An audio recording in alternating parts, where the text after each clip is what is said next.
yang masih ada PR mungkin dirasakan untuk penyembuhan diri sendiri atas trauma apapun yang teman-teman alami sebelumnya. It's okay, nggak apa-apa. Nggak ada kok orang yang harus kita ajak balapan untuk dulu-duluan. Karena kita bertumbuh dengan kecepatan kita berbeda, dengan tangga yang berbeda, dengan karma yang berbeda. Sometimes it's okay to be not okay. Jadi nggak apa-apa kok kalau kita tuh sedang nggak bagus kondisinya. So take time untuk dirimu sendiri. Itu artinya perlu angkat lagi frekuensinya. Kalau udah mumet berarti frekuensinya rendah.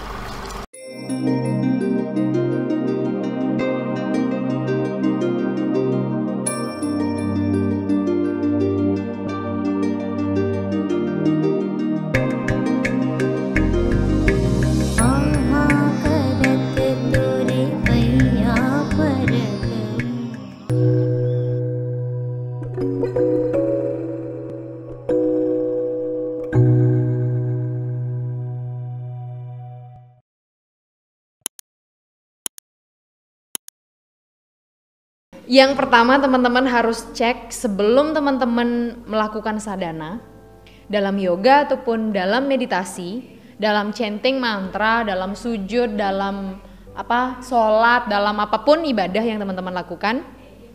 Yang pertama harus dibenerin sebelum memulai adalah niat. Jadi sebelum mulai itu jangan gerujuk-gerujuk langsung mulai gitu. Rasakan dulu nafas. Boleh kita mulai pikirkan saat ini, pokoknya niatkan yang teman-teman lakukan itu adalah mempersembahkan diri. Saya izinkan diri saya untuk mempersembahkan waktu dan juga bakti saya kepada Tuhan. Apapun yang seharusnya memang dibersihkan, diselaraskan, terjadilah. Begitu niat ibadah di awal itu yang akan menguatkan teman-teman dalam perjalanan. Setelah itu nafasnya yang jadi kunci utama. Gitu ya. Jadi itu anchor di awal tuh. Baru gini rasakan nafas, ngomong dengan bahasa teman-teman sendiri, agar benar-benar meditasinya tuh jadi gitu loh. Karena gak ada gunanya kalau teman-teman duduk cuma nungguin jam selesai, gak ada gunanya. Dapat, tapi dikit. Nah, jadi akan sangat berbeda, bahkan kalau sampai teman-teman meniatkan itu, kemudian nafasnya dibenerin, dihalusin, dirasakan ritme nafasnya, dan rasakan ubun-ubun atau tengah alis. Nanti ketika sudah Sang Maha Suci di dalam diri itu memenangkan pertempuran yang terjadi, tubuh tuh rasanya gak ada, gak akan kesemutan. Karena saudara-saudara di tubuh kita tuh banyak. Ada yang males, ada yang suka kesel. Kalau di dalam meditasi yang lebih dalam lagi tuh ada namanya saudara 12. Ada 12 sifat yang bersama kita dalam kelahiran kita ini. Dari 12 itu cuman satu yang mau terhubung dengan Yang Maha Kuasa. Sisanya ngerecokin. Yang gak mau teman-teman meditasi, yang gak mau teman-teman sembuh, yang gak mau teman-teman tuh jadi orang yang benar-benar conscious gitu, gak mau dia. Makanya bisa jadi baru merem mules, baru merem ngantuk. Itu adalah tarikan dari saudara-saudara kita yang gak pengen kita sukses, gak pengen kita terhubung. Gitu. Jadi kalau dari awal niatnya udah benar, rasakan di ubun-ubun, rasakan nafas, langsung Sang Maha Suci, Sang Roh, Sang Atma itu yang mengambil alih dan memimpin meditasi teman-teman. Apapun yang harus tersembuhkan akan tersembuhkan dengan semestinya. Apapun yang diselaraskan akan terselaraskan dengan semestinya.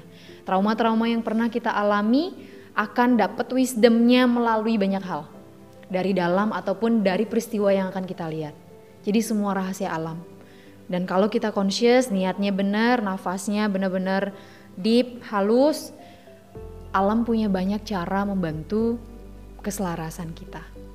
Gitu. Apapun yang kita butuhkan, tanpa kita ucapkan pun, alam respon dan sudah disediakan. Asal nafasnya benar.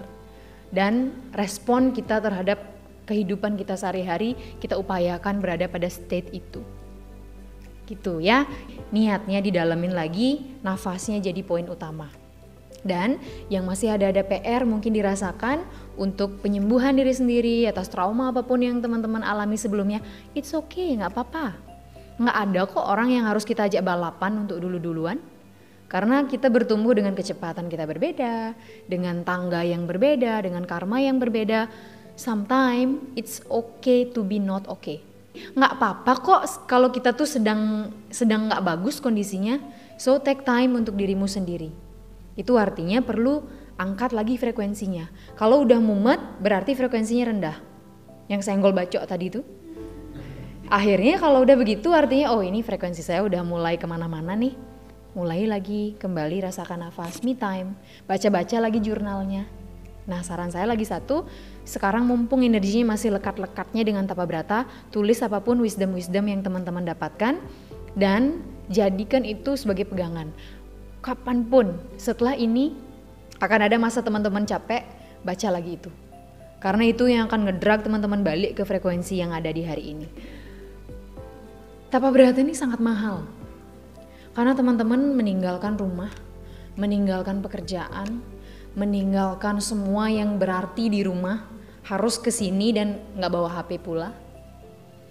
Dan teman-teman harus rela meninggalkan masa lalu yang udah gak penting. Harus rela ngelepas itu. Itu kan kadang-kadang dalam hati kita kayak gak enak gitu ngelepasin yang udah lama kayaknya merasa nyaman untuk melihat oh ada bagian kok dalam diri kita tuh yang gak mau ngelepas masa lalu. Makanya puasa itu tujuannya itu untuk itu. Makanya semua yang teman-teman lakukan dari awal sampai hari ini bukan hal yang kebetulan atau iseng-iseng kami isi. Jadi semua dalam Tapa Brata itu adalah best practice, praktek yang terbaik dari puluhan Tapa Brata kami yang membawa kami pada titik ini. Jadi semua struggle yang teman-teman rasakan itu kami juga pernah merasakannya. Tapi mungkin versinya tidak sama seperti itu. Gitu. Nah, teman-teman itu sama seperti kalau saya sering menganalogikan seperti es balok yang hadir dengan berbagai macam warna. Di dalam es itu ada banyak kandungan dari ada kekeruhan, ada juga air yang bening, ada mungkin sampah plastik di situ, ada karet gelang yang mungkin nempel-nempel di entah dari mana teman-teman dapat. Kemudian itu terpatri menjadi belief dalam diri sendiri, menjadi label yang dikasih oleh orang lain ataupun yang teman-teman sendiri buat labelnya sendiri. Seperti tadi yang disampaikan, oh saya nggak bisa, oh saya ternyata nggak mampu, udah jangan dulu kamu nggak bisa. Awalnya ibunya bilang gitu, lama-lama, oh iya ya saya nggak bisa. Itulah label yang dari orang lain dulu ngasih, kemudian kita mengiyakannya dan kita labeli diri kita sendiri dengan istilah itu, dan itu negatif. Nah itu seperti segala kandungan di dalam es balok itu, yang mau teman-teman lepasin tapi nggak bisa. Nah di sini teman-teman dicairin dulu. Dicairin tuh gimana? Dikasih puasa, dikasih air garam yang begitu indah. Jadi itu semua untuk melepaskan, untuk mencairkan kandungan-kandungan traumatize yang ada. Bahkan tadi Mbak bilang kayak saya ngelihat diri saya dulu waktu di ujung saat ditaruh di luar. Itu adalah bagian emosi yang tersimpan di dalam. So please lakukan itu terus di rumah, at least bisa sebulan itu 3 kali atau seminggu, maksudnya berturut-turut, dan niatkan benar-benar segala bentuk memori masa lalu yang memang harus saya lepaskan, saya izinkan lepas dari sini. Rangkul bagian itu, karena itulah sebenarnya gunanya. Setelah cair itu es balok, baru teman-teman bisa melihat, oh ini loh diri saya yang lebih jernih.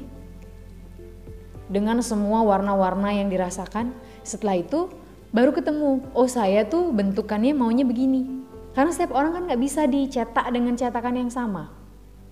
Sehingga, oh iya saya mau bentuknya seperti ini. Oh saya mau bentuknya seperti bintang. Oh saya mau kayak bentuk love. Oh saya mau bentuk apa. Itu tergantung dari strength, kekuatan dan juga passion dan panggilan diri kita, dharma kita apa. Sekarang kan mulai, oh nanti habis ini saya mau begini.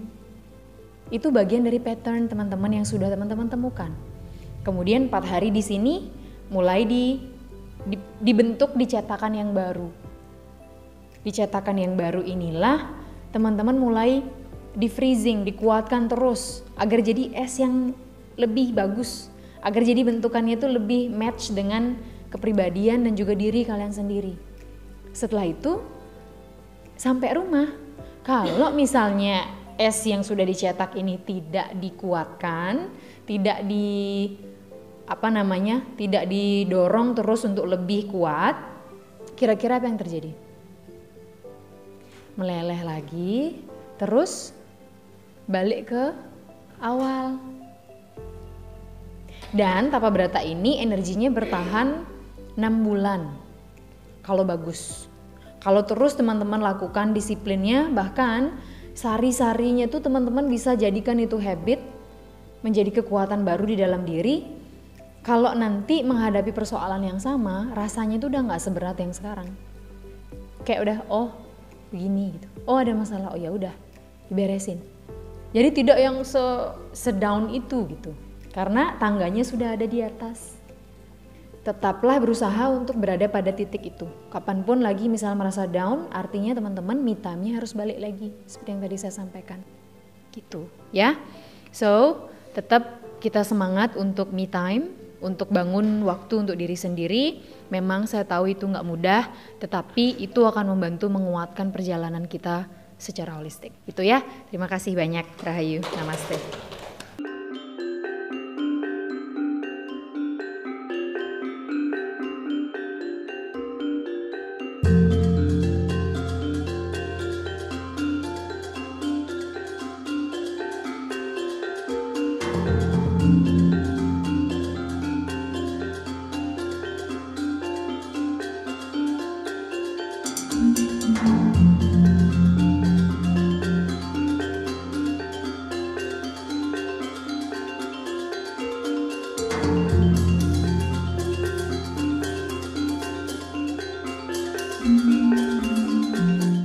Thank you.